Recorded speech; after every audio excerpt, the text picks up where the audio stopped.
Bismillahirrahmanirrahim. Bismillahirrahmanirrahim. Bismillahirrahmanirrahim. Alhamdulillah. Assalamualaikum warahmatullahi wabarakatuh. Bertemu kembali dengan saya Muhammad Yusuf di channel Yusuf PI, dan saya ada ditemani beberapa channel-channel besar di sini, antaranya pengamat debat, lintas agama, media dakwah muslim, Basim Channel, dan satu persatu yang tidak bisa saya ungkap ya di sini karena saya melihat laptop juga langsung gambarnya gitu. Nah, di sini malam ini kita akan membahas dan mengundang Bapak Dance sebagai narasumber, yang mana tema kita malam ini menjawab tentang hujatan Saifuddin Ibrahim terhadap Pak Dance. Jadi kali ini saya langsung mengundang Pak Dance-nya sendiri gitu, Ikhwan Fillah, untuk beliau langsung menjawab apa yang dituduhkan Saifuddin Ibrahim dan apa yang dihujatkan oleh Saifuddin Ibrahim kepada Bapak Dance. Nah, saya sapa dulu Pak Dance-nya. Assalamualaikum, Pak. Waalaikumsalam. Bagaimana kabarnya? Baik. Oke. Nah, malam ini saya sengaja mengundang Pak Dance untuk menjawab langsung Saifuddin Ibrahim. Karena biasanya Pak Dance, saya biasa bermonolog gitu untuk menjawab Saifuddin Ibrahim ini. Nah, tetapi tujuannya kan di sini dia ke Pak Dance, maka saya undang langsung saja Pak Dance langsung menjawabnya gitu. Memang udah beberapa hari ya kita rencanakan tentang streaming ini gitu untuk menjawab tuduhan Saifuddin Ibrahim. Di sini saya juga membawakan beberapa Pak Dance, beberapa video, mungkin Bapak bisa jawab juga gitu, atau nanti Bapak bisa tambahkan untuk poin-poin yang sering dibahas Saifuddin Ibrahim. Boleh kita mulai Bapak ya? Ya, alhamdulillah. Ya, bisa. Oke, silahkan dari Bapak untuk pembukaan dulu, untuk menyapa semua yang menonton. Bapak Dal. Ya. Assalamualaikum. Ya, kita ketemu kembali dalam rangka menjawab tuduhan-tuduhan negatif terhadap Saifuddin Ibrahim bersama Ustadz Abraham Yusuf. Ya.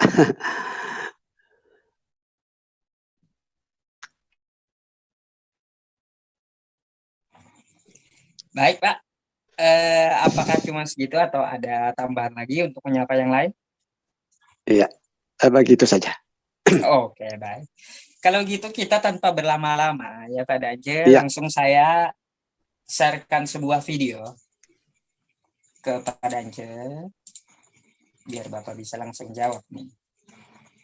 Videonya Saifuddin Ibrahim. Silakan disimak dulu. Haleluya. Shalom. Membentengi jemaat Kristen dari pengaruh dajjal dari gombal-gambul Arab itu perlu dan wajib saya lakukan, karena itulah cara Tuhan memanggil saya, jalan yang harus saya tempuh. Dan mengagumkan saya juga ada ngaku-ngaku, ya katanya si pendeta akhirnya berbicara seperti ini. Wah, apa tanggapan Anda nanti ya? Kita buktikan. Nah, ketika saya masuk Islam, saya dalam keadaan nol. Namun, saya harus banyak belajar. Pak siapa? Pak Dance Muhammad, ya. Alasan Anda bahwa masuk agama barbar itu adalah karena kebenaran. Dan sekarang semua saksi bisa melihat kecanggihan teknologi ini, bisa kita melihat bagaimana nasib dari negara-negara yang mengikuti tuntunan barbar itu. Pak Dance Mumet. Mungkin Bapak sudah pusing dan mumet menghadapi keadaan Bapak di kampung. Jadi bukan melihat secara fakta dan memakai logika dan pemahaman betapa ajaran barbar itu telah merusak peradaban umat manusia. Kalau Anda mengatakan yang benar, benar dari segi mana? Apakah dari ajaran mamatnya yang mumet atau bagaimana? Ya, saya kupas satu persatu. Ini pakai logika ya, pakai.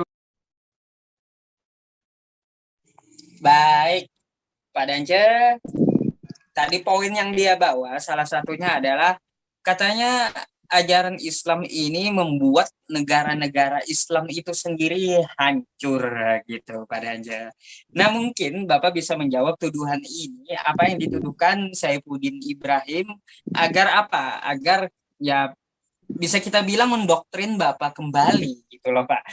Bagaimana itu? Silahkan Pak Dance, waktu Ya. dan tempatnya saya persilakan. Dia katakan Saifuddin Ibrahim mengucapkan langsung bahwa negara-negara Muslim itu semakin kacau.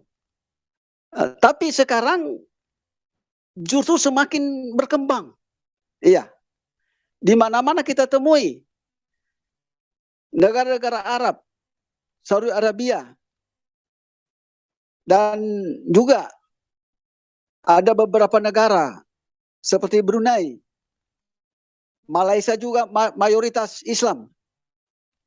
Dan termasuk Indonesia itu mayoritas Islam. Nah, ini negara-negara yang bertumbuh. Jadi apa yang dia sampaikan itu tidak benar. Dia hanya memfitnah. Islam itu adalah agama murni dari Allah Subhanahu wa Ta'ala. Jadi ada orang yang mau memfitnah ataupun meremehkan kepercayaan Islam itu sendiri, mesti kita cegah. Seperti pada saat ini saya akan menerangkan ada beberapa poin. Ada 12 poin dia katakan bahwa orang masuk Muslim itu katanya salah kiprah. Nah, saya akan masuk ke poin pertama. Saifuddin Ibrahim katakan bahwa tidak ada nabi di ruang Israel. Tidak akan ada nabi dari Arab. Memang ada ayat seperti apa yang disampaikan, tetapi itu memiliki pengertian lain. Nah, coba Ustadz Muhammad Yusuf tampilkan Ulangan 34 ayat 10. Baik. Saya buktikan bahwa ada nabi yang muncul di luar Israel. Oke. Ulangan Pak ya? Iya.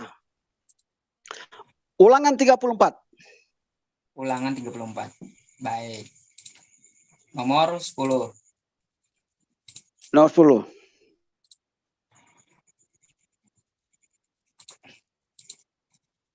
Oke.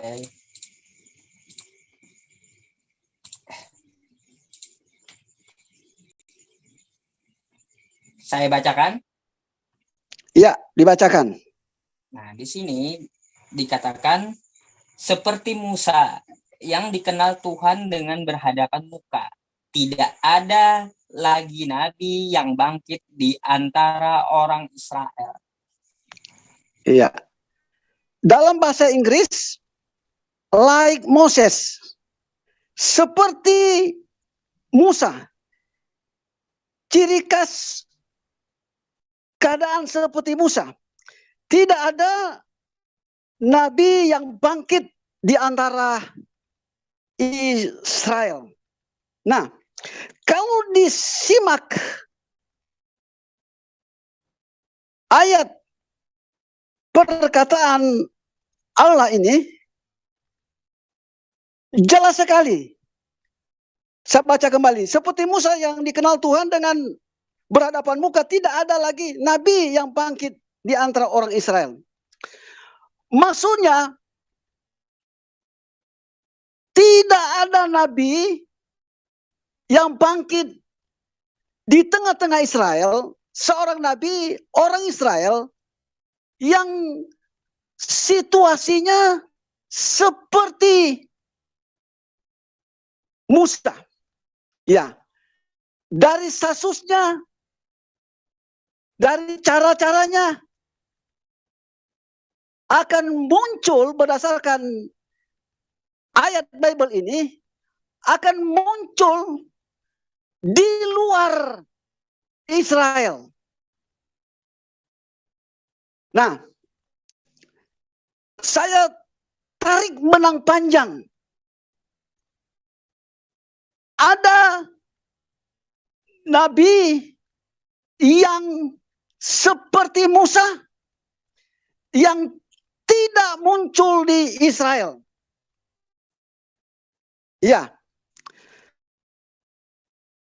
Mari kita lihat ciri khas Musa. Musa dilahirkan oleh orang tua. Artinya Musa memiliki ayah dan ibu. Sama dengan yang dinubuatkan seperti Musa, yakni Nabi Muhammad. Lahir oleh karena rencana manusia, oleh orang tua. Tetapi Yesus berbeda. Yesus lahir oleh karena Roh Kudus. Berarti benar nubuat ini seperti Musa tidak akan lahir di tengah-tengah Israel, kecuali di luar Israel. Nah, kedua, kalau Musa dan Muhammad yang dinubuatkan pada Ulangan pasal 13 ayat 10 ini, Musa dan Muhammad kawin, tetapi Yesus atau Isa Al-Masih tidak kawin. Musa dan Muhammad ada keturunan, tetapi Isa alaihissalam tidak ada keturunan. Musa dan Muhammad diterima oleh bangsanya, tetapi Isa alaihissalam ditolak oleh bangsa Israel.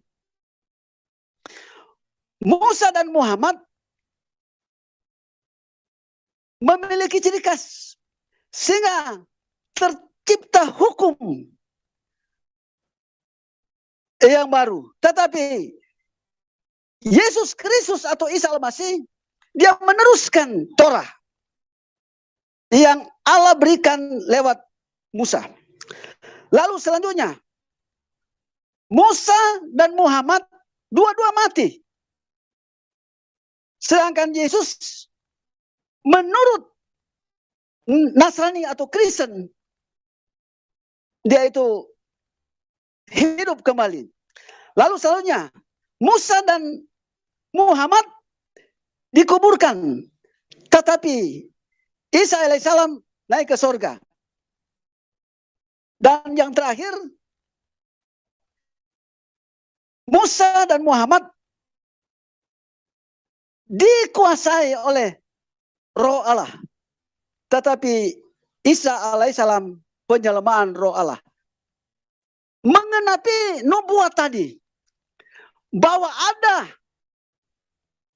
sama seperti Musa, seorang nabi akan muncul di luar Israel, berarti muncul di tanah Arab seperti Musa. Yang kita lihat tidak ada nabi selain Muhammad sallallahu alaihi wasallam. Jadi ini hal yang mematahkan apa yang disampaikan oleh Bang Saifuddin Ibrahim. Sungguh-sungguh menyesatkan. Dia menganggap bahwa tidak ada nabi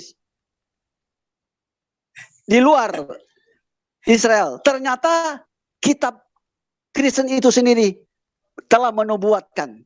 Ya, sampai di situ dulu. Baik, Apa saya lanjut Pak saja Dance. pada Terima kasih poin yang kedua? atas ininya, atas penjabarannya. Nah, seperti itulah ya Saifuddin ya, jawaban Pak Dance gitu. Ya mungkin Pak Saifuddin nanti juga akan menanggapinya gitu Pak Dance. Ini saya sudah tag channel dia sendiri, tidak menutup kemungkinan dia juga akan menyimak ini gitu. Jadi seperti itu. Nah, Pak Dance, saya izin lagi untuk share videonya yang lain gitu ya. Kita dengarkan apa poin-poin yang dikatakan oleh Saifuddin Ibrahim. Sebelumnya, ikhwan fillah semuanya yang melive-kan di channel manapun gitu ya. Pak Dance itu menjelaskan secara imannya yang terdahulu gitu. Nah, agar tidak salah tanggap, dia Bapak Dance gitu menjawab Pendeta Saifuddin Ibrahim. Nah, ini saya undang langsung beliau dan beliau telah hadir. Jadi mohon disimak semuanya ya. Baik, saya akan share kembali video yang dikatakan oleh Saifuddin Ibrahim. Sebentar. Logika. Memang kalau yang lain menghadapi kamu, ya kamu hanya berbicara seperti itu. Saya sudah dengar debat kamu dengan Yohanes debater, ya, saya sudah dengar. Tapi Yohanes debater tidak bisa memukul kamu sampai keok. Yohanes debater hanya ya sekedar sebagai debater. Tapi walaupun itu Yohanes sudah menang, hanya tidak bisa ditekuk oleh sang debates. Tapi sekarang saya tekuk habis sehingga Anda tidak bisa berbicara lagi di masa kemudian. Karena berdasarkan fakta-fakta baik itu Alkitab maupun kitab suci kamu yang baru sekarang ini, kamu adalah manusia yang kesurupan, yang salah jalan, yang bingung, udah pergi, malu pulang. Oke, sebentar sebelum saya lanjutkan videonya. Ini Pak Dance dia hanya mengeluarkan hujatan-hujatan gitu Pak ya. Jadi saya mohon kepada Pak Dance untuk bersabar gitu. Saya lanjutkan videonya. Lanjutkan ke poin kedua. 1. Tidak ada nabi dari gurun Makkah. Siapa saja nabi dari Arab. Mengherankan kalau ada nabi dari Arab. Kita buka dalam sejarah bahwa selalu nabi itu dari Bani Israel. Saya sebutkan ayatnya ya. Kamu tidak pernah baca ayat ini. Walaupun kamu sering khutbah, tetapi kamu bingung dan tidak pernah membacanya. Mazmur 147 ayat 19 sampai 20. Ia memberitakan firman-Nya kepada Yakub, ketetapan-ketetapannya dan hukum-hukumnya kepada Israel. Ia tidak berbuat demikian kepada segala bangsa dan hukum-hukumnya tidak mereka kenal. Jadi nggak dikenal itu hukum itu, mumak. Jadi nggak mungkin kamu bisa memahami dengan baik kalau kamu itu tidak pernah membaca ayat ini. Dan kalau kamu baca ayat ini ya nggak bakal jadi pengikut Bang Mamat. Nggak mungkin. Bagaimana mungkin? Jadi ya nggak. Oke, baik Pak. Tadi sebenarnya ini sudah dijelaskan Pak Dance ya, tetapi dia ada membawa sebuah pasal gitu, Pak Dance. Mungkin Pak Dance bisa perjelas lagi tentang nubuatan Nabi di luar bangsa Bani Israel gitu. Jadi seperti itu. Silakan. Ya, tadi sebetulnya sudah jelas. Saya telah sampaikan bahwa akan ada satu masa, yakni bangsa di luar Israel itu dipermuliakan oleh Allah Subhanahu wa taala. Seperti komando Isa Al-Masih itu sendiri. Pergilah, jadikanlah sekalian bangsa itu muridku. Itu berdasarkan Matius pasal 28 nomor 19. Disebutkan di situ bukan hanya satu bangsa, tetapi segala bangsa, segala suku. Lalu berdasarkan pada Keluaran tadi, ayatnya yang ke-10. Saya ulangi, Ulangan pasal 34 ayat 10. Itu jelas mengungkapkan bahwa ada tokoh yang dipercayakan oleh Allah Subhanahu wa taala yang akan menjadi figur bagi segala bangsa, yakni seorang yang keberaniannya, wibawanya, kecerdasannya seperti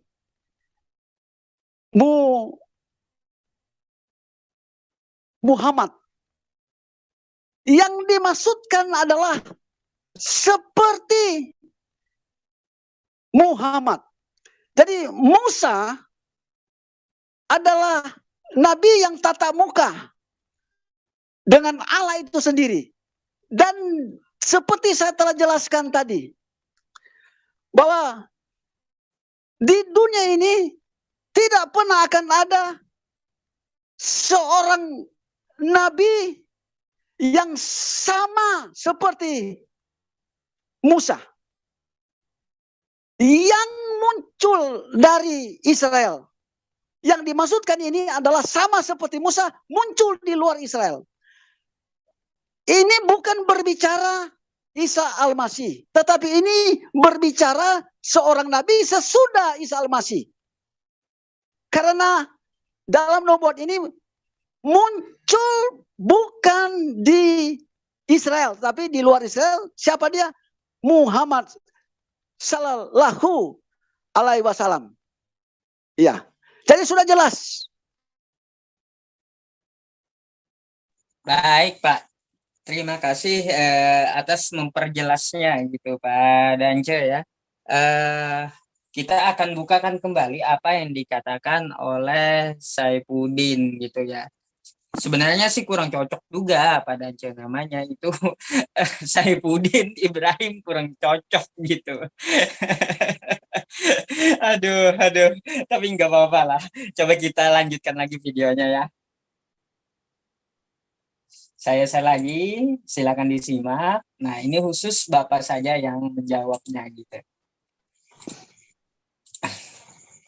Akan ada, karena firman Tuhan hanya diberitakan kepada bangsa Yahudi, bukan bangsa Arab dengan apapun. Poin yang kedua, Tuhan pencipta langit dan bumi tidak pernah mempercayakan firman-Nya kepada orang Arab. Semua firman-Nya diturunkan kepada Bani Israel. Roma 3 ayat 1-2. Jika demikian, apakah kelebihan orang Yahudi dan apa gunanya sunat? Banyak sekali. Dan dalam segala hal, pertama-tama, sebab kepada mereka lah dipercayakan firman Allah. Jadi firman Allah itu hanya dipercayakan kepada orang Yahudi. Artinya bangsa lain tidak akan bisa menerimanya. Boleh mereka menerima, itu jadi pengasongnya boleh. Untuk menerjemahkannya, untuk memakainya. Orang Manado, orang Batak, itu tidak akan dapat menerima wahyu itu. Kita hanya menerima firman yang sudah jadi buku itu, yang sudah diajarkan dari waktu ke waktu oleh hamba-hamba Tuhan. Jadi Anda sudah salah kaprah. Yang ketiga. Oke. Baik, Pak. Sebentar.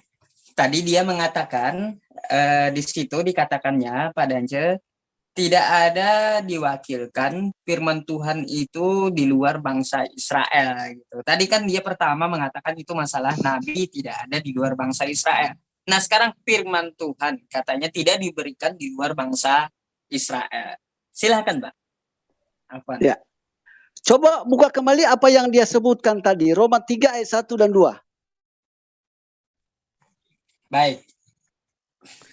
Yang disebutkan oleh Taifuddin Abraham.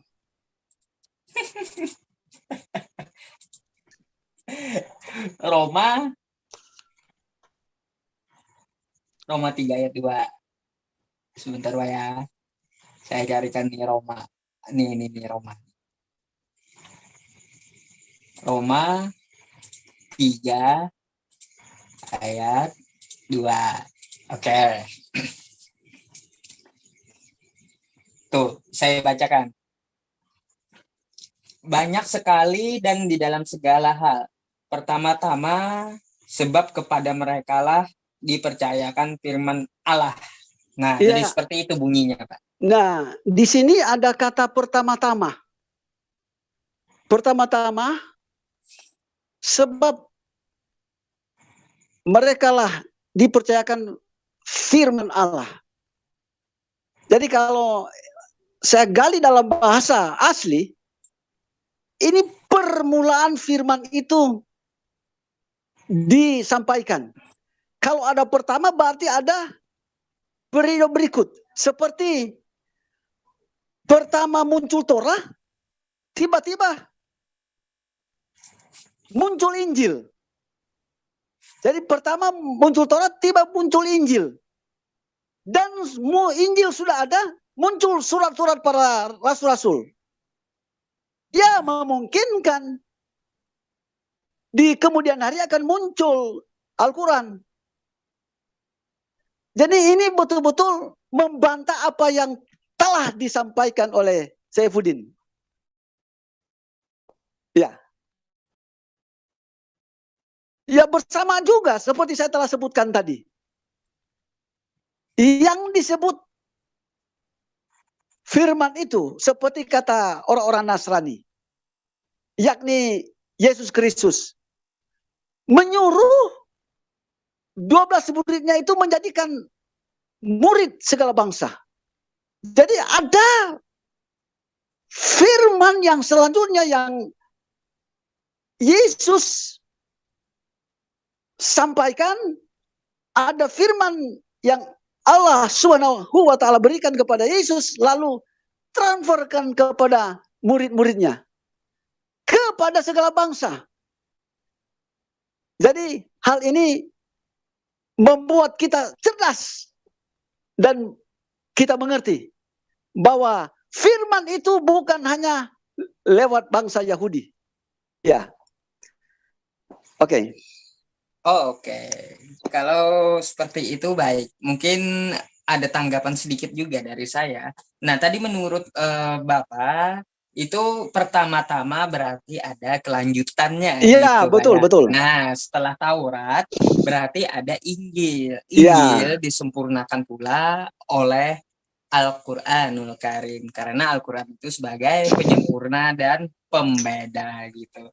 Mungkin saya akan lanjutkan videonya, Pak ya. Saya share Iya. dulu.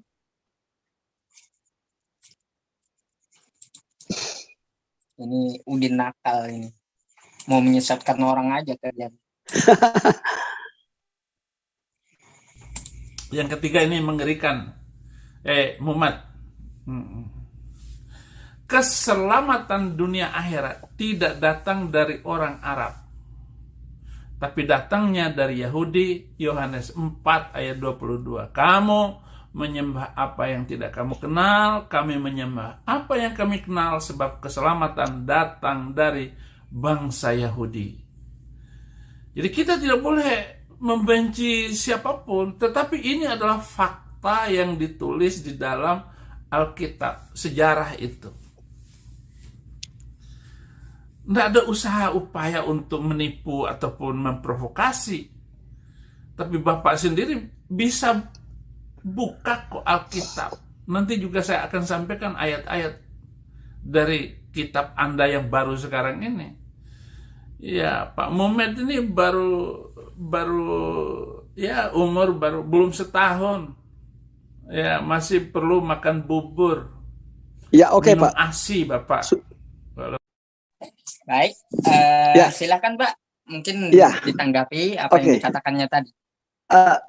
Keselamatan berasal dari bangsa Yahudi.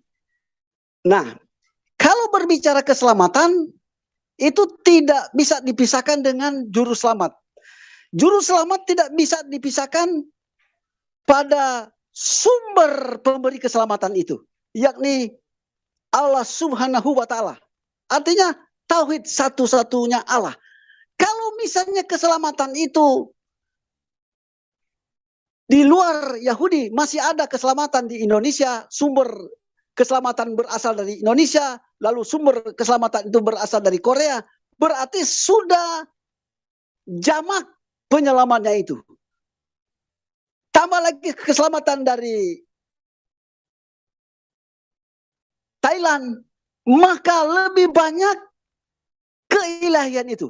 Jadi kalau berbicara keselamatan, memang harus cuma berada dari Yahudi supaya menunjukkan kebenaran keesaan itu.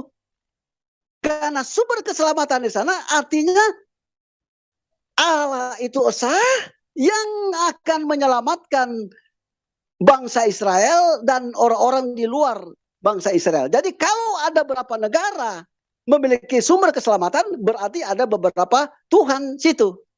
Ya, jadi ini mesti cuma satu sumber keselamatan.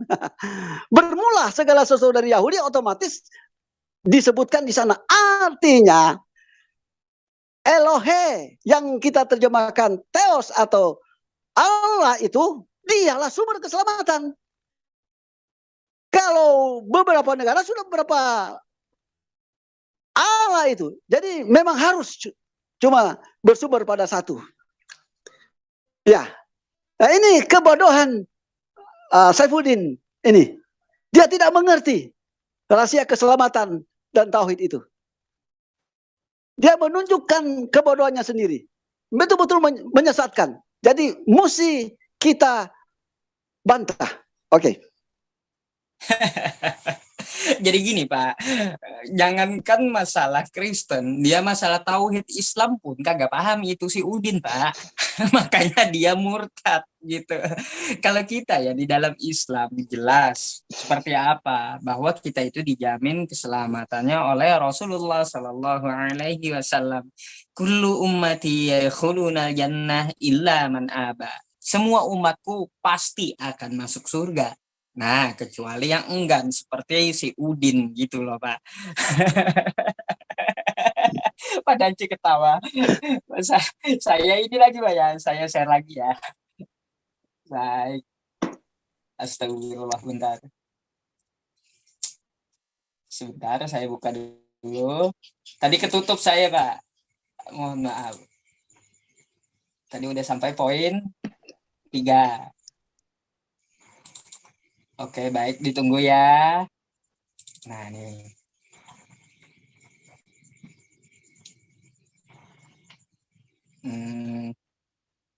Agak lama dikit nih.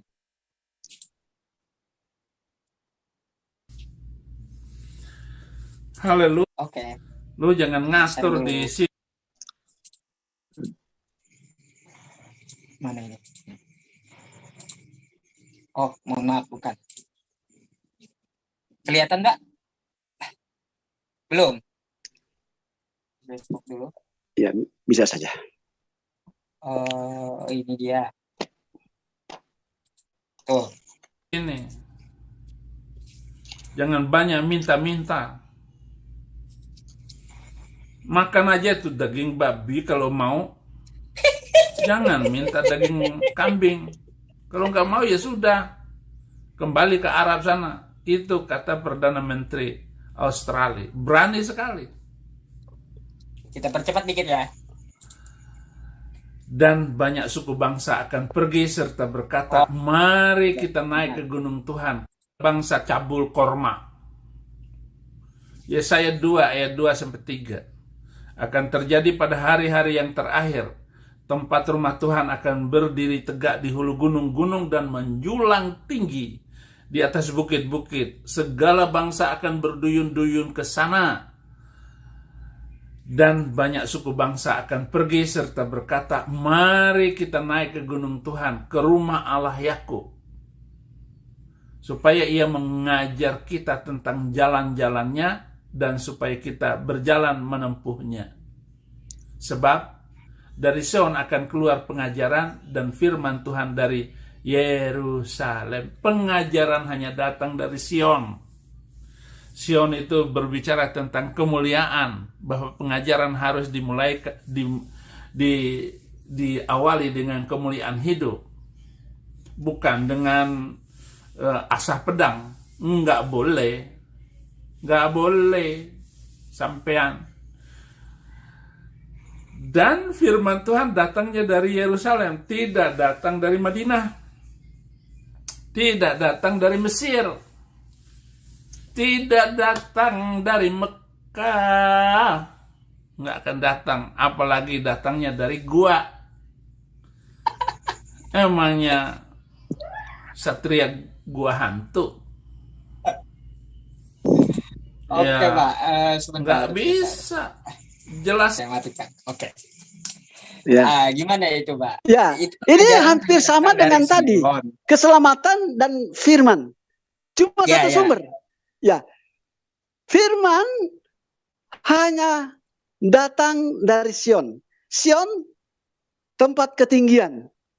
Nah, Sion figur kehadiran Allah. Ketika Allah hadir, maka muncul kalimat Allah. Oleh karena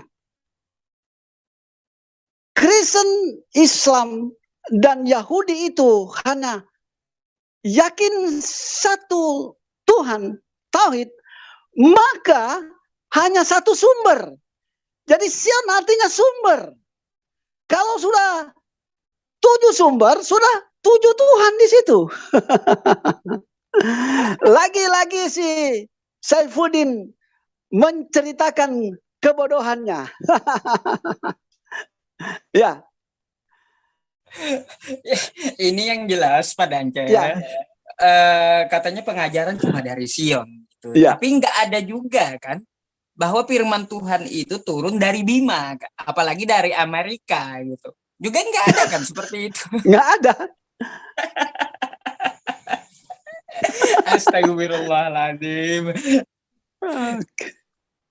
Ya orang ini banyak halu Pak. Kemarin Iya, katanya iya. dia mau naik ke langit gitu. Kata saya kenapa nggak disalib dulu?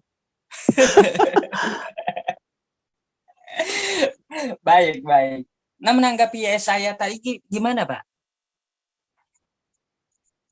Nggak ada Yesaya. katanya firman Tuhan itu dari Madinah. Itu gimana itu? Bisa diperjelas nggak? Ya begini ya. Kan firman itu merupakan dasar. Dan ada nubuat. Nah, kegenapan nubuat itu bisa muncul di beberapa tempat untuk menggenapi firman itu sendiri. Ya. Seperti contoh tadi kan, ada Torah, tiba-tiba muncul Injil. Ya. Kan Torah di Bukit Sinai. Lalu Injil tempat berbeda. Jadi untuk pengembangannya, nubuatnya berdasarkan generasi dan tempat dan waktu, bisa saja. Tapi itu bukan wahyu yang baru, tetapi pengembangan atau penggenapan nubuat. Ya, seperti begitu. Saya jujur, Bapak, saya teringat kepada Bapak sendiri gitu.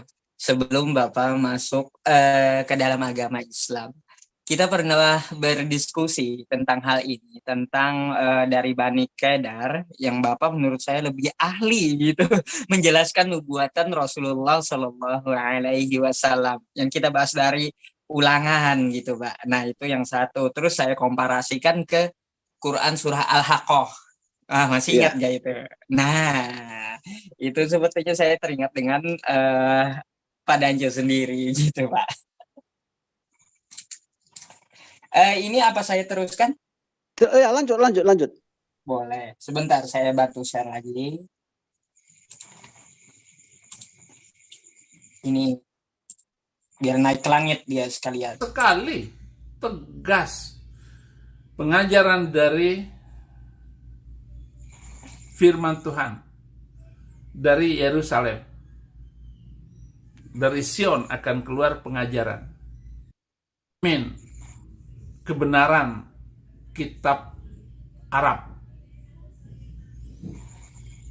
Nah, Quran surat keempat ayat 82, maka tidakkah mereka menghayati mendalami beri Alkitab? Mereka membacanya sebagaimana mestinya. Mereka itulah yang beriman kepadanya, dan barang siapa yang ingkar kepadanya mereka masukkan. Tetapi apa yang dikatakan dalam surat kedua ayat 121 bilang bahwa Alkitab itu bagus dan benar. Barang siapa yang mengingkari Alkitab, mereka adalah orang-orang yang rugi. Demikian. Oke, sebentar Bapak, saya mau jawab ini dulu, Pak ya. Yang dimaksud Alkitab, yang jelas itu bukan milik Kristen sekarang. Bukan Matius, bukan Markus, bukan Yohanes maupun Lukas. Bukan itu yang dimaksud Alkitab. Alkitab itu adalah firman Allah yang diturunkan kepada para nabinya. Nah, kepada para nabinya mempunyai nama-nama tersendiri. Contoh, kepada Nabi Daud dinamakan Zabur. Terus kepada Nabi Musa alaihissalam itu juga dinamakan Taurat. Dan kepada Nabi Isa alaihissalam itu dinamakan Injil gitu. Dan kepada Rasulullah Shallallahu Alaihi Wasallam itu dinamakan Al-Quran. Nah itulah yang dimaksud Alkitab. Bukan dari penyelidikan maupun dari saksi mata. Bukan itu yang dimaksud Alkitab. Jadi seperti itu. Saya share lagi sedikit. Orang-orang yang telah kami beri Alkitab, mereka membaca dalam keadaan yang rukun di tanah Jawa. Tapi begitu, padahal itu kan hanya bisikan orang-orang di sekitar Mamat. Turi umur 9 tahun, apakah para pengikutnya masih hormat dengan orang itu? Oke, yang ini Bapak. Enggak masalah Rasulullah menikahi. Kita dengar dulu. Poin yang ketujuh, kalau ada pembawa agama sebagai junjungan teladan hidup, tapi melakukan pernikahan dengan anak kecil umur 6 tahun lalu ditiduri umur 9 tahun, apakah para pengikutnya masih hormat dengan orang itu? Amat junjungankah dia? Suri teladankah orang macam itu? Dan Cemumet, muliakah orangnya? Dia waktu itu umur 53 tahun. Sekarang saya tanya kamu, Dance biar tambah mumet. Kalau ada laki-laki umur 53 tahun kawin dengan perempuan umur 6 tahun, kamu hormat nggak sama laki-laki itu? Kalau dia untuk nanti sedang ujian pemilu ini, dia calon wali kota, kemudian dia tidurin anak kawin umur 6 tahun, pantas nggak dipilih sebagai wali kota? Baik Pak, saya stop dulu sampai di sini. tadi dia nanya Bapak tuh, Bapak Dance katanya masih hormatkah ketika seseorang yang udah tua menikahi anak-anak yang umur 6 tahun. Nah, mungkin tanggapan Bapak itu seperti apa tentang yang dia katakan? Silahkan, nanti Ya. saya akan jawab itu. Ya, memang dalam mengartikan Al-Quran itu ada dua hal. Literary, apa yang tertera pada Al-Quran itu kita sampaikan. Dan kedua, simbol. Jadi ada pengertian. Ya, seperti Muhammad itu memiliki nur, cahaya Allah Subhanahu wa Ta'ala. Jadi sebetulnya ada hubungan dengan Isa Al-Masih. Kalau Isa Al-Masih itu diibaratkan pokok anggur yang benar, dan kita adalah carang-carangnya. Ya. Nah,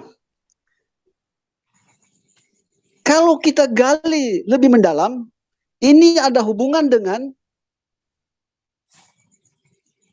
simbol, tidak sesuai dengan apa yang diterangkan dalam konteks itu. Ya,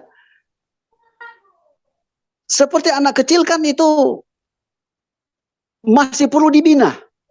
Jadi semua anak kecil sebetulnya itu harus dibina, didekatkan kepada seorang yang memilih nur itu, supaya mendapatkan hidayah, persiapan untuk dewasa.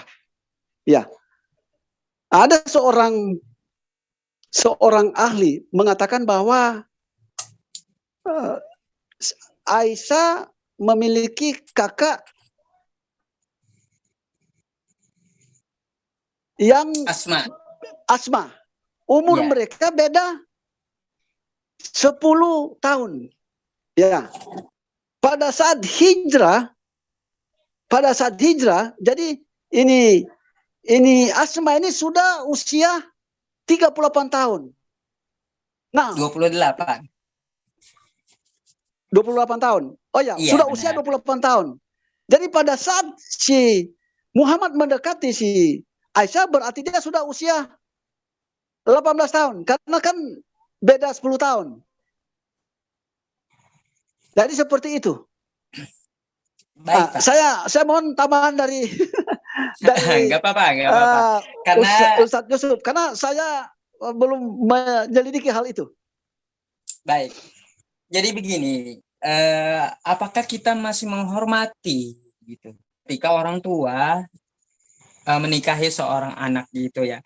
Baik, begini, sebelum kita ke Al-Quran, coba deh Udin suruh pikir dulu, si Udin ini. Ketika Yusuf itu menikahi Maria, itu umurnya berapa gitu loh. Nah, itu aja deh. Coba dipikir, masih hormat kah? Ketika itu, mohon maaf nih, sebenarnya seorang nabi ya bagi kami. Ishak menikahi Ribka umurnya 3 tahun. Nah, coba dipikir dulu lah itu. Jangan langsung menyerang Nabi Muhammad Shallallahu Alaihi Wasallam. Nah, sekarang saya tambahkan ya, Ikhwan Fillah. Yang pertama, saya menambahkan apa yang dikatakan oleh Bapak Tuan Guru Dance. Saya share screen dulu. Di sini ada WA, mohon maaf, yang saya kirim kepada Dance sebelumnya. Nah, ini sebenarnya sudah saya jelaskan kepada Dance. Saya share ini. Nah, di bagian ini saya bacakan ya. At-Tabrani menerangkan Abu Bakar memiliki 4 orang anak yang pada masa jahiliyah 2 orang diantaranya ialah Sayyidah Aisyah dan kakak perempuannya sang Ummul Mukminin yang bernama Asma bin Abu Bakar. Menurut Abdurrahman bin Abi Zina, Asma 10 tahun lebih tua daripada Aisyah. Ingat. Nah, ini Sayyidah Asma dengan Sayyidah Aisyah itu berbeda 10 tahun umurnya. Lalu Asma hidup hingga berusia 100 tahun dan wafat pada 73 tahun atau 74 Hijriyah gitu. Ini berarti saat peristiwa hijrah terjadi, usia Asma sekitar 27 tahun atau 28 tahun. Artinya ketika Rasulullah Shallallahu Alaihi Wasallam itu hijrah ke Madinah, Sayyidah Asma bin Abu Bakar itu berumur 28 tahun. Dengan demikian, usia Aisyah saat pertama kali satu rumah dengan Rasulullah Shallallahu Alaihi Wasallam antara 17 sampai 18 tahun. Nah, menikahnya mungkin menurut hadis Bukhari dan Muslim itu di 6 tahun cuma tidak dikumpulin. Setelah hijrah ke Madinah, barulah mereka Rasulullah Shallallahu Alaihi Wasallam dan Sayyidah Aisyah itu satu rumah. Nah, kita tahu sebagai Muslim, buat apa sih Rasulullah Shallallahu Alaihi Wasallam itu menikahi orang yang lebih muda? Nah, atau yang bisa kita bilang anak-anak ya pada saat itu. Pertama begini, fadilahnya seperti apa? Hadis di dalam Islam itu 50% adalah dari Sayyidah Aisyah. Ingat, 50% hadis yang beredar sekarang itu 50%-nya dari Sayyidah Aisyah. Nah, kenapa Rasulullah menikahi Sayyidah Aisyah?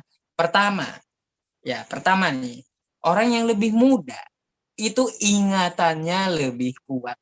Makanya 50% hadis itu dari Sayyidah Aisyah. Nah, ketika beliau satu rumah ya Sayyidah Aisyah dengan Rasulullah Shallallahu Alaihi Wasallam, disitulah suri tauladan yang baik dapat diambil dalam rumah tangga. Nah, bagaimana Rasulullah makan? Akhirnya kita tahu Rasulullah berdoa makan. Terus bagaimana Rasulullah sholat? Nah, akhirnya kita tahu dijelaskan di hadis Rasulullah sholat seperti ini. Bagaimana sampai kita ke WC saja itu dijelaskan di hadis. Jadi ketika Rasulullah Shallallahu Alaihi Wasallam menikahi Sayyidah Aisyah gunanya untuk apa? Untuk suri tauladan kepada umatnya, bukan karena nafsu. Nah, istri Rasulullah itu banyak. Yang satu cuma perawan Sayyidah Aisyah. Yang lainnya janda semua. Apakah itu bisa dibilang nafsu atau pedofil? Bukan. Semata-mata bukan nafsu karena istrinya banyak gitu loh. Semata-mata Rasulullah memikirkan untuk apa? Untuk umatnya. Nah, fadilah yang kedua bagaimana? Fadilah yang kedua menikahi Sayyidah Aisyah gitu. Itu untuk mencerminkan apa? Berlaku adillah kepada istri-istri jika menikah lebih dari satu gitu. Nah, jadi fadilah utamanya kenapa beliau Rasulullah Shallallahu Alaihi Wasallam menikahi Sayyidah Aisyah, yaitu pertama anak-anak itu lebih kuat ingatannya sehingga hadis-hadis itu dapat dijabarkan kepada umatnya Rasulullah bagaimana apa yang dilakukan Rasulullah di dalam rumah tangga. Jadi bukan semata-mata karena nafsu. Nah, itu Udin saja yang kagak mikir gitu. Kenapa Rasulullah menikahi orang yang lebih muda atau anak-anak? Ternyata ada manfaatnya. Lebih pintar Rasulullah memikirkan gitu loh daripada si Udin. Jadi seperti itu. Saya share lagi Bapak ya. Mungkin nanti setelah kita berbicara dengan Bapak Dance, ada tambahan dari Muslim lainnya, boleh nanti saya buka mic-nya. Baik, saya share screen lagi.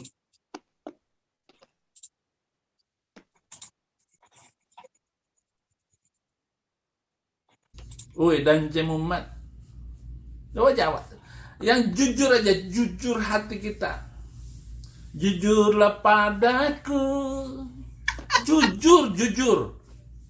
Jangan ada dusta antara kita. Muhammad. Woi, Dance Muhammad. Saya kasih nama Daud Muhammad aja kamu.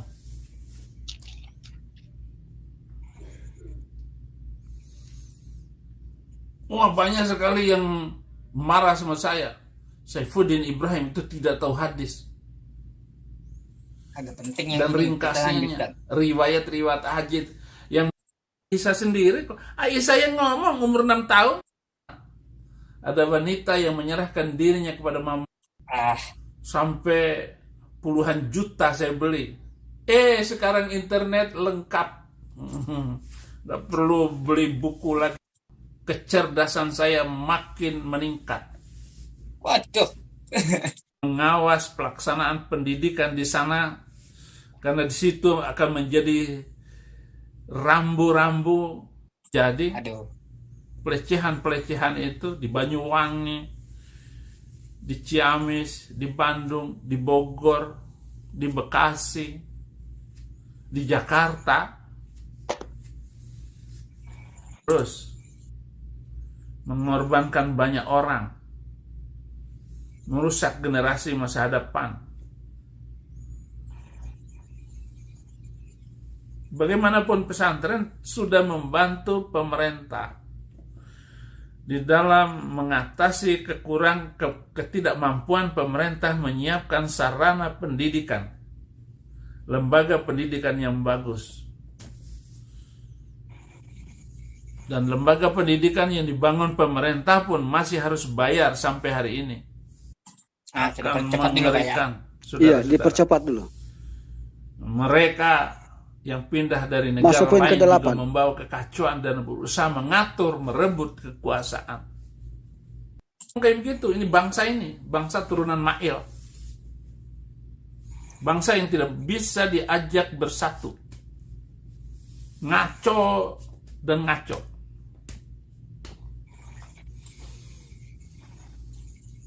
Terakhir, dan Cemumet yang masuk Islam dikutuk oleh Allah dalam Al-Quran surah ke-5 ayat 47. وَلْيَحْكُمْ أَهْلَ الْإِنزِيلَ بِمَا أَنزَلَ اللَّهُ فِيهِ وَمَنْ لَمْ يَحْكُمْ بِمَا أَنزَلَ اللَّهُ فَأُولَئِكَ هُمُ الْفَاسِقُونَ. Hendaklah pengikut Injil memutuskan perkara berdasarkan Injil. Barang siapa yang tidak memutuskan perkara berdasarkan Injil, maka mereka itu adalah orang-orang fasik. Jadi, dan Cemumet masuk Islam fasik. Dengarkan. Baik, Pak. Saya stop dulu, Pak. Katanya Pak Dance itu masuk Islam berarti Bapak fasik katanya. Nah, ini gimana, Pak? Ada juga pernyataan dia di lain sesuai dengan catatan saya di sini. Katanya bahwa mu'alaf itu sial, Pak. Nah, Bapak kan seorang mu'alaf gitu. Apalagi yang dituju di sini adalah Bapak sendiri. Nah, bagaimana tanggapannya itu, Pak? Silakan, tafadhol. Ya, oke.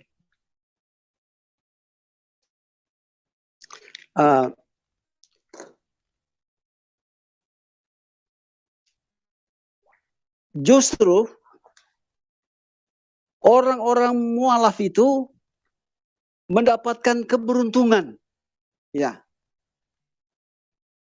Keberuntungan pertama, dia telah mengikuti hidayah. Apakah hidayah lewat mimpi atau perbandingan agama atau membaca kitab Al-Quran dengan kitab suci Kristen, sehingga masuk Islam. Lalu kedua, masuk Islam itu bukan mendapatkan kutuk, tetapi justru mendapatkan ilmu. Apa yang ilmu kita dapati? Biasanya seorang mualaf itu orang cerdas. Kecerdasannya bukan hanya dari segi ilmu-ilmu umum, ilmu matematika, filsafat, sosial, dan sebagainya. Tetapi selain itu kecerdasannya oleh karena dia memiliki ilmu agama. Setahu saya ilmu yang paling mulia, paling tinggi itu adalah ilmu agama. Ilmu agama mencakup Bible, Perjanjian Lama dan Perjanjian Baru. Ketika dia masuk Islam, maka ilmunya ganda.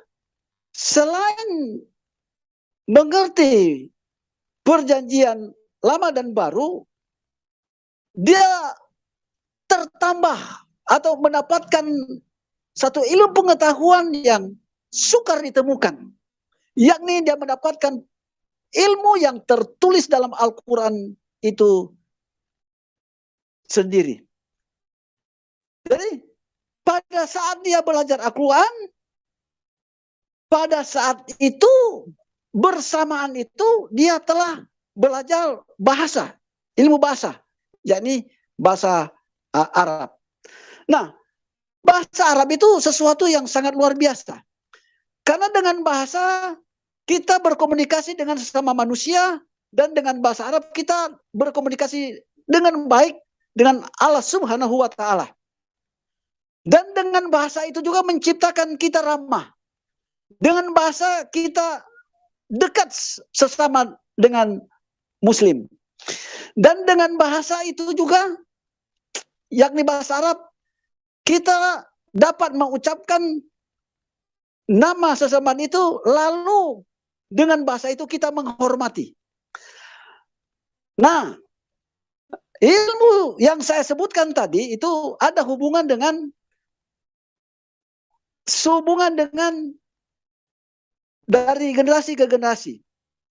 Seperti saya berikan contoh. Torah disampaikan oleh Allah Subhanahu wa Ta'ala lewat Musa. Lalu muncul Injil, dan Injil menggenapi segala sesuatu yang telah diucapkan pada perjanjian lama. Nah, pada saat kita mualaf, maka kita akan mengerti bahwa Al-Quran itu ada. Bukan mengutip dari perjanjian lama dan perjanjian baru, tetapi Allah sendiri yang menerangkan bagi dunia. Segala sesuatu, hal-hal yang perlu dibenahi, rahasianya kita temukan dalam Al-Quran. Misalnya ada hal-hal yang diperselisihkan. Dalam perjanjian baru itu kadangkala orang memandang 3 Allah tetapi satu, tetapi ada yang memandang 1 Allah, 3 pernyataan, ada yang memandang 1 hakikat, 3 pribadi. Nah, ketika kita belajar Al-Quran, semuanya terjawab. Kuncinya tauhid. Jadi ada hal-hal yang belum kita dapat pecahkan, belum kita dapat selesaikan. Banyak perselisihan-selisihan. Tapi setelah kita masuk Islam, kita belajar Al-Quran, maka ternyata Al-Quran itu meluruskan. Ya. Hal-hal ini yang membantah apa yang disampaikan oleh Saifuddin Ibrahim. Dia menganggap bahwa orang mualaf itu adalah orang terkutuk. Ternyata orang-orang mualaf itu selain orang cerdas, adalah orang-orang yang tata keramanya itu, keberadabannya itu betapa indah. Selain ramah kepada sesama, setia kepada Allah Subhanahu wa Ta'ala. Luar biasa. Jadi ini hal-hal yang saya sampaikan, kita harus memendung, membantah oknum-oknum yang menyalahkan Al-Quran. Oknum-oknum yang mempersalahkan orang-orang menyelidik Al-Quran lalu masuk Al-Quran. Jadi kita semua bantah, semua orang-orang termasuk Saifuddin Ibrahim yang di mana-mana menjelek-jelekkan Muslim. Nah, hal ini harus dipublikasikan bahwa orang masuk Islam itu dia memiliki keberuntungan. Jadi selain keberuntungan, dia dekat dengan sesama. Oleh karena dia dekat dengan sesama, bergaul kepada sesama, dia memiliki hidayah. Ada doa yang benar dia sampaikan kepada Allah Subhanahu wa Ta'ala. Jadi ini hal-hal yang perlu kita ketahui. Demikian. Baik, Bapak terima kasih atas penjabarannya. Nah, itu Din ya, jawaban Pak Dance. Seseorang yang masuk Islam itu adalah memiliki keberuntungan, memiliki kecerdasan gitu. Nah, kalau orang murtad bagaimana? Waduh, kalau orang murtad mematikan akal itu namanya Bapak. Jadi seperti itu. Nah, Sebenarnya ada beberapa poin lagi yang saya catatkan gitu, Bapak Dace. Tetapi sebelum itu, saya ingin menambahkan, apakah yang dimaksud Injil di dalam Quran surah Al-Maidah ayat 47. Nah, di situ dikatakan seperti ini. Saya ambil teks saja ya, karena Al-Quran takut salah saya, Bapak. Nah, di situ bunyinya, A'udzubillahi minasyaitonirrajim. Bismillahirrahmanirrahim. Wal yahkum ahlul injili bima anzalallahu fi. Wa man lam yahkum bima anzalallahu faulaika humul fasiqun. Dan hendaklah pengikut Injil itu memutuskan perkara menurut apa yang diturunkan Allah di dalamnya. Barang siapa tidak memutuskan perkara menurut apa yang diturunkan Allah, maka mereka itulah orang-orang fasik. Jadi dia tadi menuduh Padance adalah orang fasik gitu. Fasik ini kalau kita artikan di dalam agama Islam itu membangkang apa yang diperintahkan oleh Allah Subhanahu wa taala. Nah, apakah Injil ini adalah kitab Udin? Bukan. Karena di dalam Quran surah Al-Baqarah ayat 79 yang sering saya bacakan ya. Fawailul lilladzina yaktubuna al-kitaba biaydihim tsumma yaquluna hadza min indillahi liyashtaru bihi tsamanan qalila. Nah, celakalah orang yang menulis kitab dengan tangan mereka sendiri. Artinya celakalah orang yang menulis kitab itu dengan tata cara penyelidikan, terus tata caranya dicari dari saksi-saksi lalu dikatakannya ini dari Allah. Nah, itu yang celaka besar gitu ya Udin ya. Jadi Injil yang dimaksud itu adalah Injil yang diturunkan kepada Nabi Isa alaihissalam. Karena di dalam Quran surah Maryam ayat 30, qala inni abdullah ataniyal kitaba wa ja'alani nabiyya wa ja'alani mubarakan aina ma kuntu wa ausoni. Dia mewasiatkan apa di dalam Injil? Wa ausoni bis sholati waz zakati madumtu hayya. Sepanjang hidup Yesus itu diperintahkan untuk sholat dan menunaikan zakat. Jadi seperti itu isi Injil. Bukan pada mulanya ini, terus pada mulanya meja bersama-sama dengan bangku adalah meja, bukan kayak gitu kitabnya. Nah, Injil itu juga menubuatkan Nabi Muhammad Shallallahu Alaihi Wasallam sebagaimana di dalam Quran surah As-Saff ayat As-Saff ya, As-Saffat atau As-Saff itu ayat 6. Nah, di situ Nabi Isa alaihi salam di dalam Injilnya menubuatkan Rasulullah Shallallahu Alaihi Wasallam. Kalau faktanya kita lihat dari Bible gitu, itu sudah dijabarkan oleh Padance. Saya bahkan sampai kagum gitu, yang dijabarkan oleh Bapak kemarin itu. Nah, tentang Bani Qadar itu, terus nubuatan Nabi Muhammad Shallallahu Alaihi Wasallam di dalam Bible Bapak. Saya sampai kagum loh dengan Padance gitu. Nah, Bapak, di sini kalau di catatan saya masih ada poin-poin yang tertinggal dari saya Pudin. Mungkin saya tidak terputar gitu videonya. Salah satunya adalah katanya umat Islam itu mematikan orang gitu, Pak. Nah, videonya mungkin saya terlewat gitu. Bagaimana tanggapan Padance tentang di Islam katanya itu wajib membunuh orang. Nah, itu ada di poin 8 atau 9 di catatan Bapak. Silahkan dijabarkan, Pak. Bagaimana di dalam Ya. iman Bapak terdahulu. Nah, jadi seperti itu. Silahkan. Seperti saya pernah ungkapkan beberapa hari yang lalu, Islam itu adalah agama damai.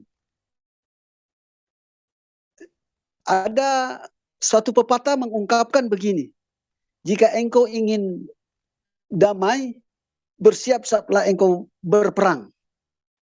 Nah, kalau ada ayat-ayat yang diturunkan pada saat perang, maka ada hal-hal yang kita harus dalami. Selain itu, pada 1 Samuel pasal 15 ayat 2 dan 3 boleh ditampilkan. Baik. Silahkan.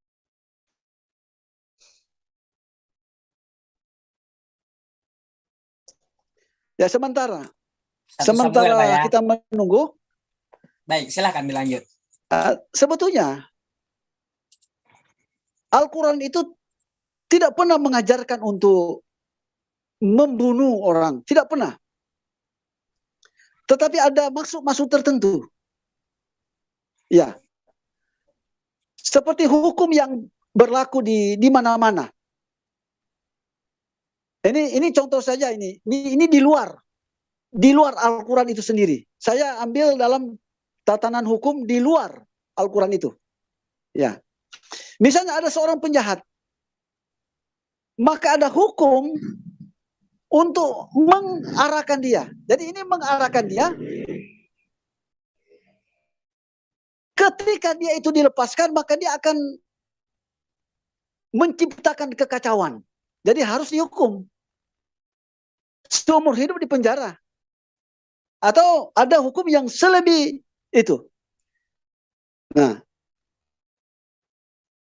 hal ini perlu diketahui juga. Kita hubungkan dengan 1 Samuel pasal 15 ayat 2 dan 3. Coba bacakan. Sudah saya buka, sebentar saya bacakan. Jadi pergilah sekarang, kalahkanlah orang Amalek, tumpaslah segala yang ada padanya, dan janganlah ada belas kasihan kepadanya, bunuhlah semuanya, laki-laki maupun perempuan, kanak-kanak maupun anak-anak yang menyusu, lembu maupun domba, unta maupun keledai. Waduh, ini semuanya, Pak. Anak-anak, orang tua, perempuan, binatang juga gitu. Silakan. Jadi ini ada perintah membunuh. Jadi Allah sendiri memerintahkan kepada Raja Saul lewat Nabi Samuel. Yang dibunuh bukan hanya mereka yang dipersiapkan senjata, perempuan, anak-anak, bahkan juga binatang pemeliharaan dibunuh. Dan apa yang dilakukan oleh Raja Saul? Dia tidak membunuh semua. Akhirnya dihukum. Nah, kadang-kala kita tidak mengerti kehendak Allah itu sendiri. Ada kelompok yang kalau dibiarkan, maka akan menciptakan kekacauan di bumi. Nah, dalam aturan ini sebetulnya bukan menumpas manusia, tetapi memberikan pengajaran kepada sosial itu sendiri. Agar kita hidup tenang, hidup melakukan kebaikan, supaya hukuman itu tidak akan diberikan atau ditimpakan kepada kita. Apa hukuman itu? Ya, ada hubungan dengan hukum kematian. Nah, jadi kita tidak boleh menghakimi. Jangan kita menuduh suatu kitab itu salah. Kita harus lihat dulu apa latar belakang. Dan kita periksa dulu kitab kita. Ya. Seperti itu. Baik, Pak. Saya mau bertanya juga, Pak. Ada ayat yang Bapak lampirkan kepada saya. Saya bacakan dulu ya. Tadi saya baru buka. Ini kan si Udin kemarin sewaktu saya dengar dia debat gitu, Pak ya. Ini katanya perumpamaan, Pak. Nah, di dalam Matius 1 nomor berapa ya? Katanya di sini Yesus bawa pedang, Pak. Bentar ya. Oh, 34. Bentar. Oke, nih saya tampilkan, Bapak. Jangan kamu menyangka bahwa aku datang untuk membawa damai di atas bumi. Aku datang bukan untuk membawa damai, kata Yesus, melainkan pedang. Ini si Udin kemarin debat ngeles ini adalah perumpamaan. Nah, Bapak sebagai di iman Bapak yang dulu dan seorang master teologi yang diakui, ini bagaimana tanggapan Bapak tentang ayat ini? Jangan kamu menyangka bahwa aku datang untuk membawa damai di atas bumi. Aku datang bukan untuk membawa damai, kata Yesus, melainkan membawa pedang. Silakan, Pak. Ya, pertama kita harus tahu pengertian Yesus itu sendiri. Dia dalam bahasa asli kurios tuan. Lalu pengertian tuan itu dia pemerintah. Ada hukum dan aturan yang diberikan oleh Allah Subhanahu wa taala untuk mengatur sosial agar ada damai secara regenerasi. Nah, pengertian pedang itu ada hubungan dengan pemerintah mencanangkan pedang. Pedang juga memiliki rahasia bahwa pedang itu adalah hukum. Pedang itu adalah bagian aturan yang diarahkan oleh pemerintah kepada masyarakat. Kalau masyarakat melakukan kesalahan, berzina, membunuh orang, dan memberontak kepada pemerintah, maka dia akan berhadapan dengan pedang. Apa pedang itu? Pedang itulah penjara. Pedang itu ketika Anda melakukan kesalahan, Anda pada saat itu menderita sakit penyakit. Dan pedang juga itu ancaman. Hei manusia, jika engkau melakukan dosa, engkau akan dihukum. Ya, di balik ancaman, di balik hukuman itu ada damai. Jadi pedang itu ada hubungan dengan oknum sesama manusia sekarang yang tidak dapat dipisahkan dengan kemudian hari. Ketika kita memasukkan seseorang ke penjara karena kejahatannya untuk kedamaian di kemudian hari. Bukan hanya orang di luar dia, orang di luar yang melakukan itu, tetapi di dalam dirinya itu juga sendiri terpelihara oleh hukum itu. Ketika dia melakukan dosa, berada pada hukuman untuk memelihara dia, membina dia supaya melakukan kebaikan. Ya. Jadi pedang itu bukan Yesus Kristus datang ke dunia lalu menciptakan peperangan, bukan. Bukan. Tetapi pedang itu adalah hukum itu sendiri. Terima kasih. Baik, Pak. Nah, gitu itu berarti bukan ini Pak ya, bukan perumpamaan gitu. Cuma ngelesnya Udin aja bahwa itu adalah perumpamaan katanya. Padahal inti poinnya itu barang siapa yang tidak menegakkan Taurat gitu Pak ya. Iya. Oke. Nah, jadi kita tahu ya, pandangan seorang Bapak Dance, seorang master teologi dulu, bahwa pedang itu bukanlah perumpamaan, tetapi itu adalah ancaman. Barang siapa yang membangkang maka akan dihukum. Itu yang dimaksud dengan pedang. Nah, ini satu lagi Bapak. Ada poin ke-12. Katanya tadi di poin 12 ini antar ulama Islam itu kata Udin gontok-gontokan. Mungkin saya tidak tercantumkan juga di video tadi karena poinnya banyak banget, 12 yang saya catat. Satu poin ini yang belum Bapak jawab. Katanya kata si Udin, antara Islam ulama-ulamanya itu gontok-gontokan. Menurut pandangan Bapak seperti apa? Nanti saya akan juga ikut jawab. Terima kasih. Antara NU dengan Muhammadiyah memang menurut Udin saling kacau. Saling mempersalahkan satu sama lain. Sebetulnya itu bukan saling mempersalahkan satu sama lain. Tetapi ini memang Allah SWT ciptakan untuk saling berlomba-lomba. Ya. Menunjukkan perkembangan kelebihan masing-masing. Nah, ini bukan pertengkaran ini, bukan. Ya.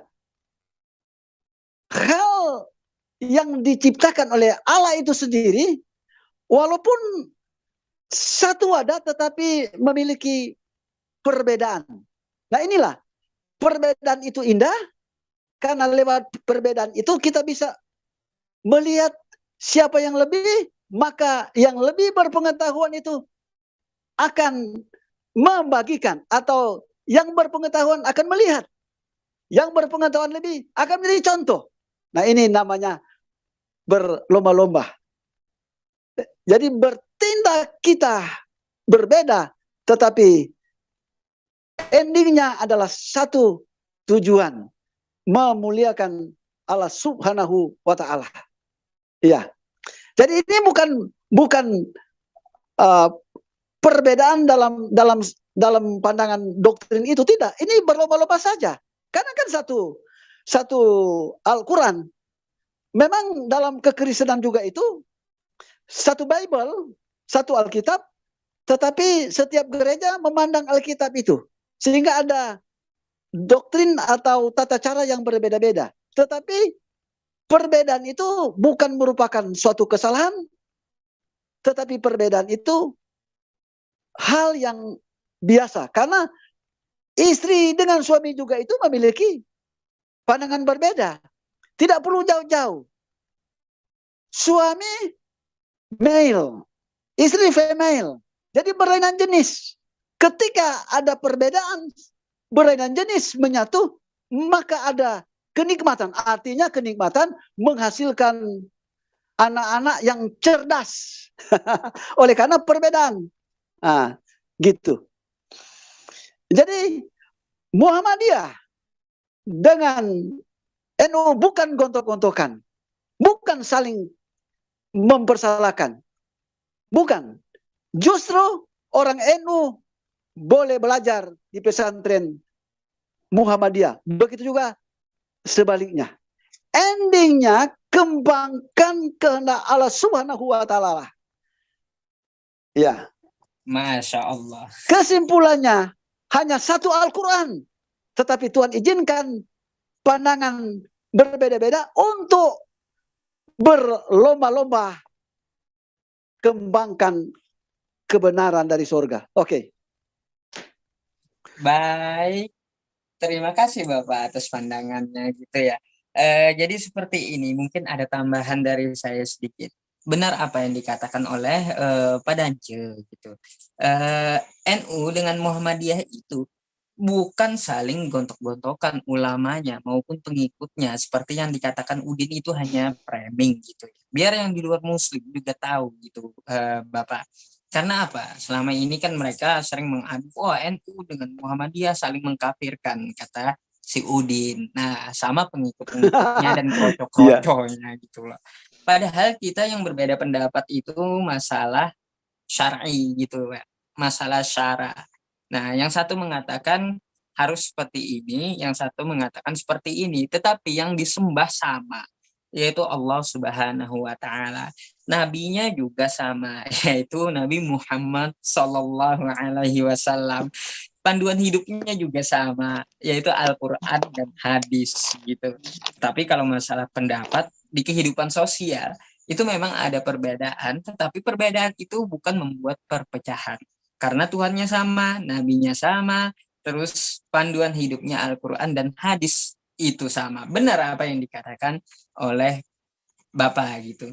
Kayaknya Bapak udah mulai banyak belajar agama Islam, saya lihat.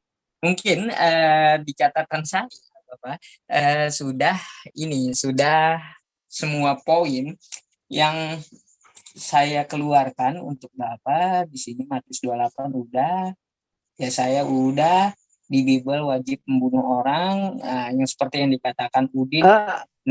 Jadi seperti itu. Ada lagi semuanya sudah saya hal yang dia sampaikan, bahwa ada hal ayat-ayat yang perlu dihapuskan, dia usul pada menteri. Ada ya juga benar. Bagaimana? Disinggung oleh.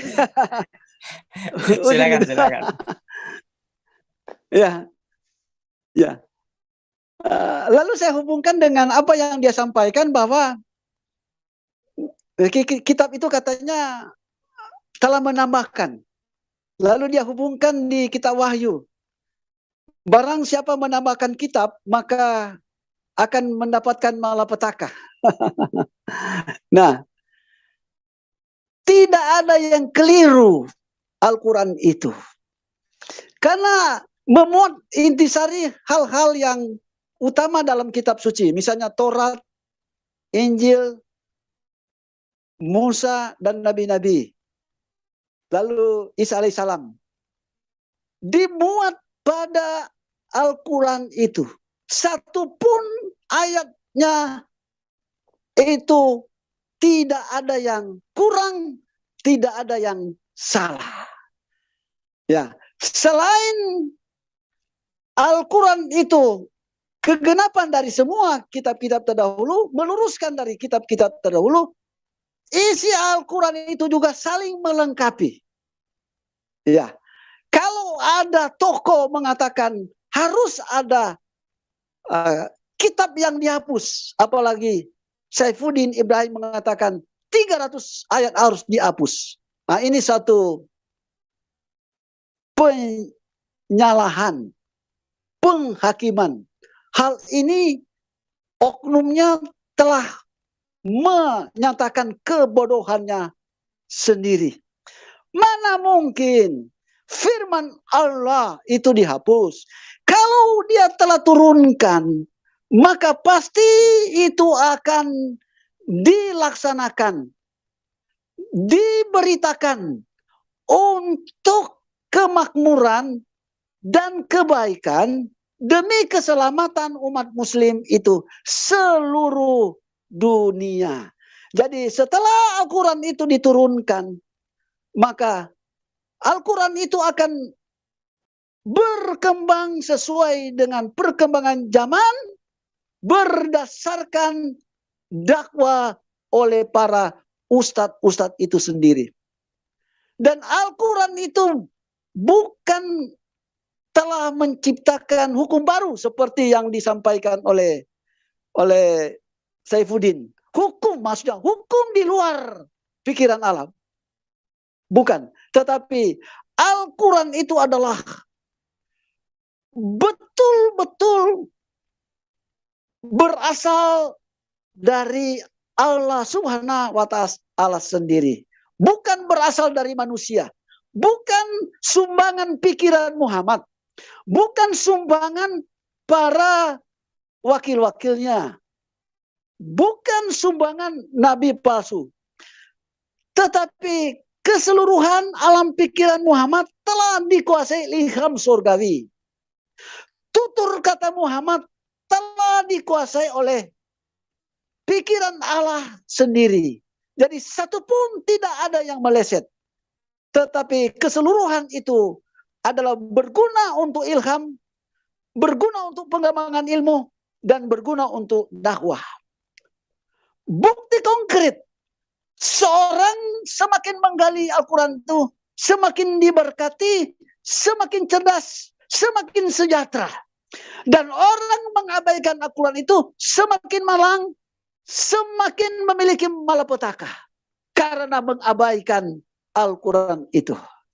Ya, Al-Quran itu juga menciptakan inspirasi kepada pemerintah. Bukan hanya pemerintah yang ada di Indonesia, tetapi pemerintah yang ada di seluruh dunia. Karena Al-Quran itu selain dia mengungkapkan kehidupan rohani yang membuat kita dekat dengan Allah Subhanahu wa Ta'ala, Al-Quran juga itu menaruh ilham kepada ahli-ahli politik sehingga para pemerintah semakin dekat dengan Allah Subhanahu wa Ta'ala dan semakin berdasarkan peraturan dari surga. Demikian. Alhamdulillah. Bagus, Pak. Baik. Contohnya Saifuddin ya, Pak ya.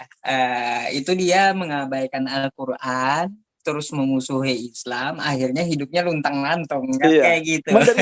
Benar, Bapak, benar. Saya acungin jempol. Contohnya nggak jauh, si Udin sendiri kan gitu. Iya.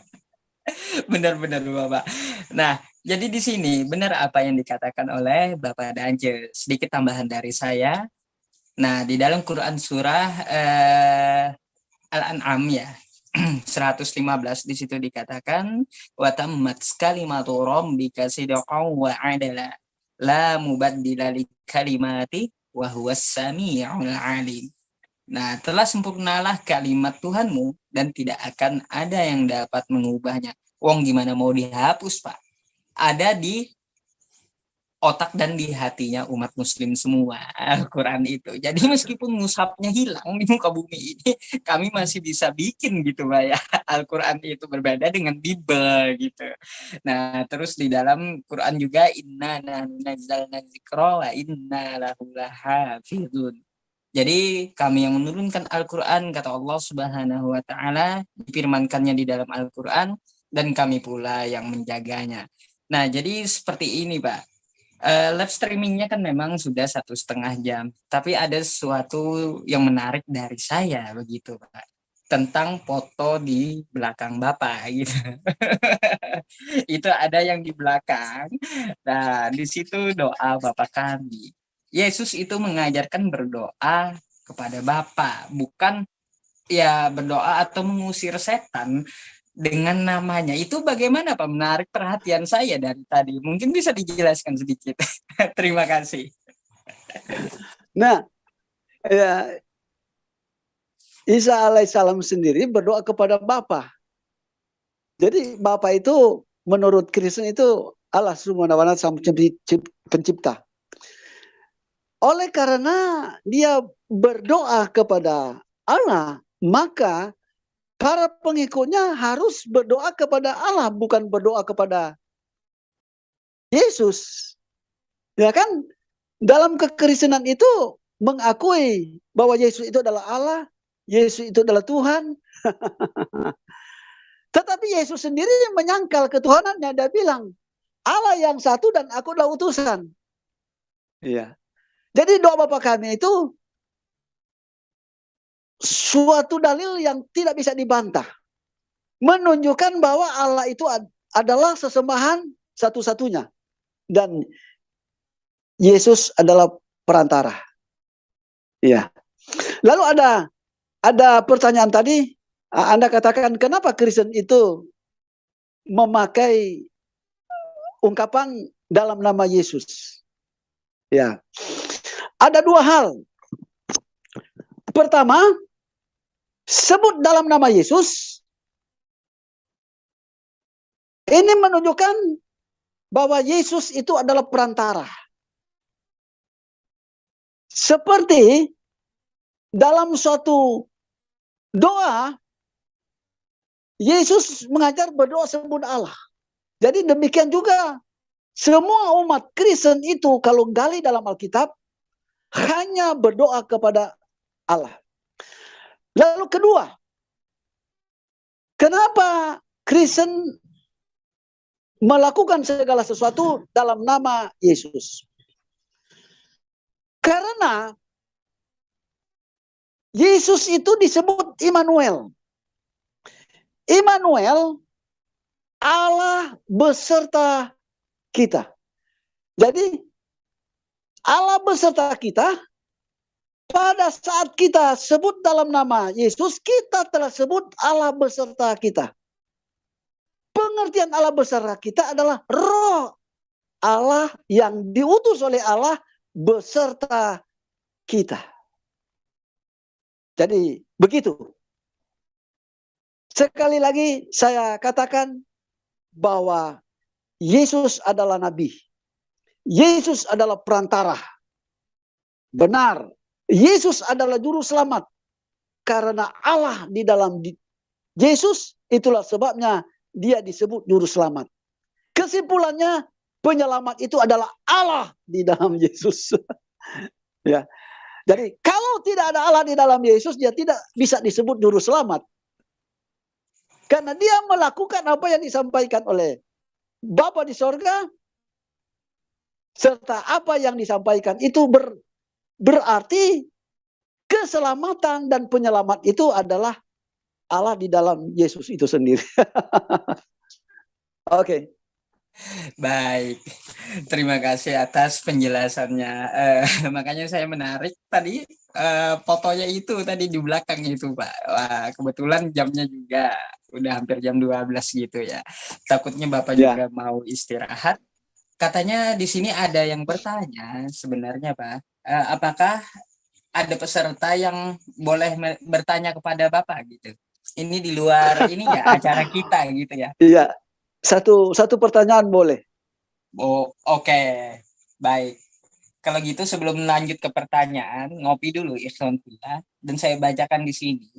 Ada dari Nurul Basirah.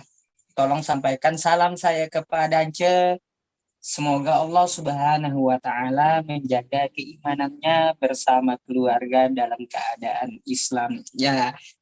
Jadi seperti itu, Pak. Semoga istiqomah katanya dan semoga keluarga Bapak dan Ce itu juga dapat hidayah dari Allah Subhanahu wa taala semuanya, amin ya rabbal alamin.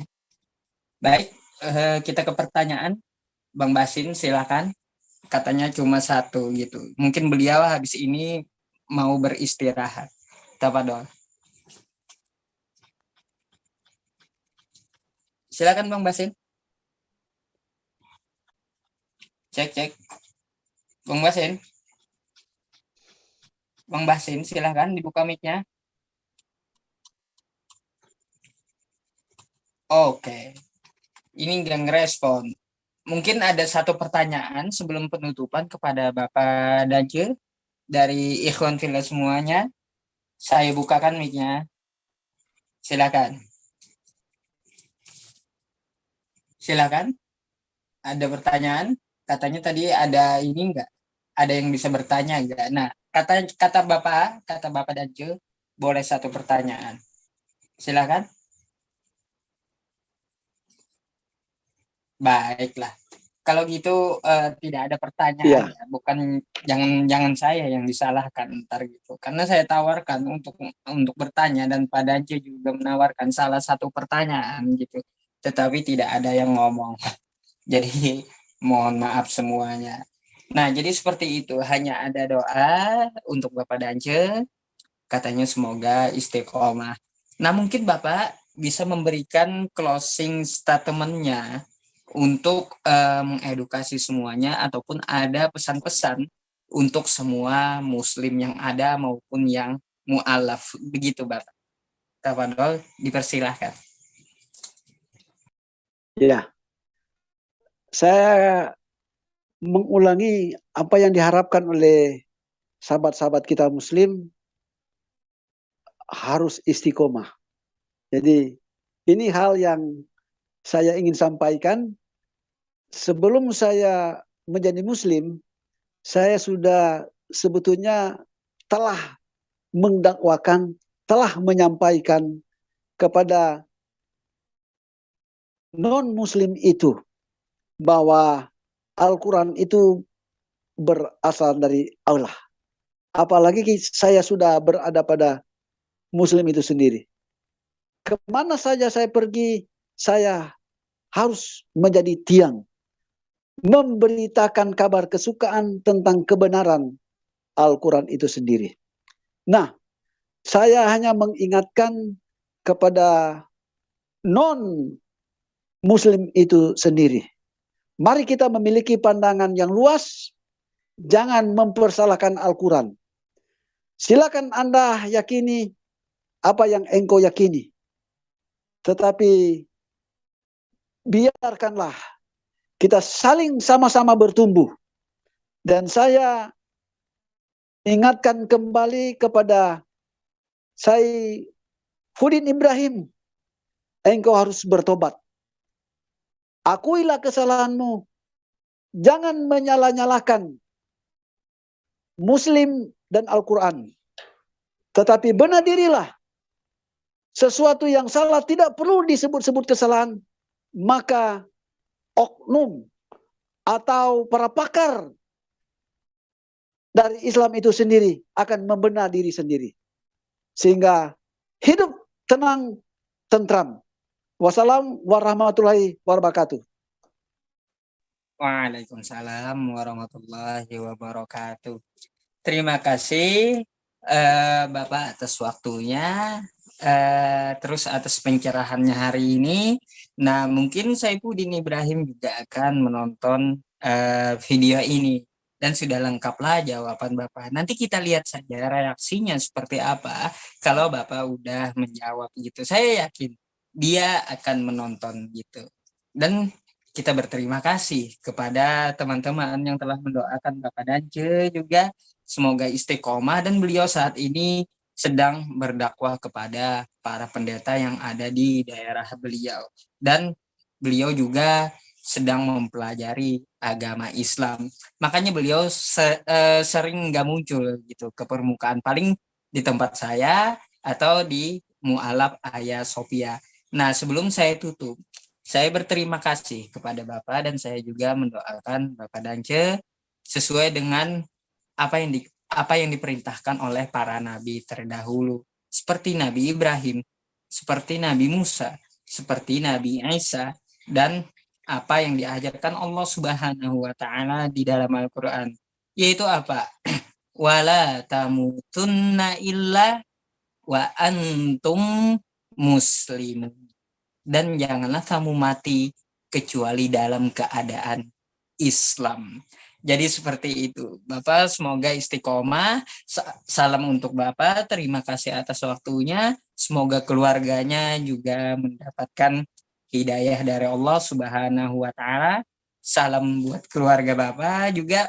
Terus ustadz-ustadz ada di sana seperti Ustadz Kainama, Ustadz Ipung Atria yang dekat sama Bapak gitu, dan Mu'alaf Ayah Sophia Center gitu ya.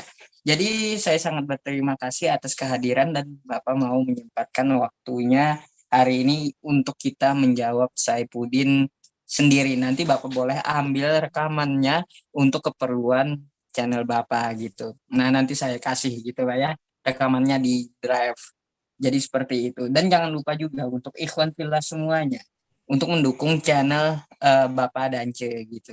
Nanti linknya akan saya letakkan di kolom deskripsi channel saya, dukung channel beliau, dan di kolom komentar. Dan jangan lupa pula dari channel yang melivekan di sini ada channel Bang Ucok Tebas, ada Basin Media, ada Media Dakwah Muslim, ada Debat Panas, pengamat debat lintas agama, dan channel Muslim lainnya. Mari kita hidup untuk dakwah, bukan dakwah untuk hidup. Jadi semata-mata kita bukan mencari donasi seperti Udin gitu. Nah, sedikit doa dari saya juga menyampaikan di dalam Al-Quran kepada Pak Dance. Ya ayyuhalladzina amanu tubu ilallahi taubatan nasuha. Asa rabbukum ayyukaffir ankum sayyiatikum wa yudkhilakum jannatin tajri min tahtihal anhar. Semoga Bapak Dance diberikan jannah atau surga oleh Allah Subhanahu wa taala. Itulah doa saya kepada Bapak, dan semoga keluarganya pun mendapatkan hidayah dari Allah Subhanahu wa taala. Memang kita tidak bisa memaksa ya hidayah itu. Hidayah itu otorisasi Allah Subhanahu wa taala. Kalau kita bagaimana? Hanya menyampaikan. Seperti Bapak Dance di sini hitungannya juga dakwah gitu kepada orang yang di luar agama Islam. Kita tidak bisa memaksa. Tetapi dengan tayangan ini semoga yang lain juga mendapatkan hidayah. Nah, la ikraha fiddin, itulah yang kita junjung tinggi di dalam agama Islam. Tidak ada paksaan di dalam agama Islam. Mungkin dari saya, jika ada kekurangan ya Bapak Dance maupun Bapak Dance-nya sendiri, saya wakilkan kepada ikhwan fillah semuanya. Saya dan Bapak Dance memohon maaf atas kesalahan dan segala kekurangan, baik dari kata-kata, perbuatan, ataupun penyampaian kami gitu. Nah, kami adalah orang yang fakir ilmu, juga masih belajar, seumur hidup belajar semampu kita gitu. Karena menuntut ilmu itu adalah kewajiban di dalam agama Islam. Jadi, saya berterima kasih telah menyimak sampai selesai. Walafu dari saya Muhammad Yusuf undur diri. Wabillahi taufiq wal hidayah. Assalamualaikum warahmatullahi wabarakatuh. Terima kasih untuk Bapak Dance. Waalaikumsalam warahmatullahi wabarakatuh. Selesai.